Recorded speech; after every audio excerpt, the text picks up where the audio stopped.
దారికి అడ్డంగా ఉంటే ఎలా వెళ్ళాలి? నేను కాదు, నువ్వు నా దారికి అడ్డొచ్చావు. నా టార్గెట్ రామలక్ష్మి. కానీ తనని కాపాడి నిందలన్నీ నేనెత్తి మీద వేసుకుని అందరి దృష్టిలో నువ్వు బాడైపోయావు.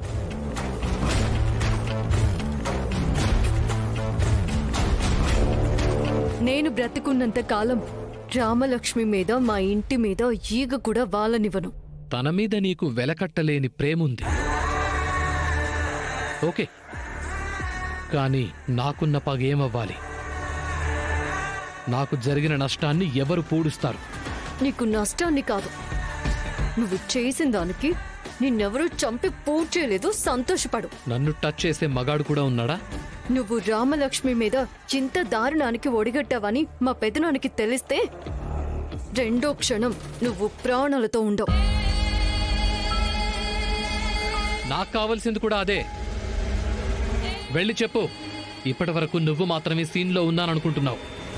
కానీ ఆ సీన్లో ఉన్న కథానాయికి రామలక్ష్మి అని తెలిస్తే ఏమవుతుందో నీకు బాగా తెలుసు.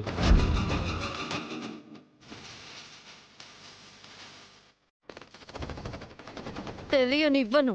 నేను తెలిసేలా చేస్తాను. ఏం వాగుతున్నావురా? నువ్వు చెప్తే నమ్మేస్తారా?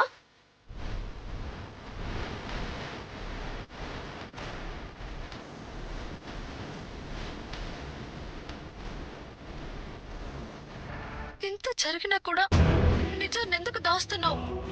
చెప్తే నువ్వు నాకన్నా ఎక్కువ బాధపడతావు. నన్ను కాపాడటం కోసం ఈ నింద నీ మీద వేసుకుని నీ జీవితం నాశనం చేసుకోకు. జరిగిందంతా ఇంట్లో చెప్పేస్తాను. అయ్యో వద్దు రామా, నీ దగ్గర మాట తీసుకున్నాను కదా.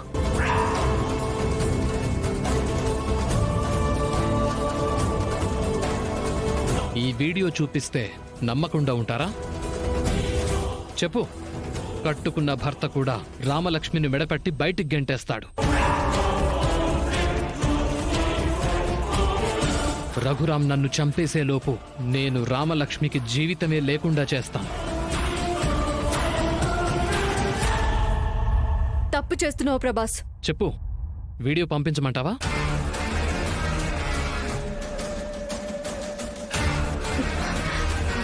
వద్దు, రామలక్ష్మి అమాయకురాలు.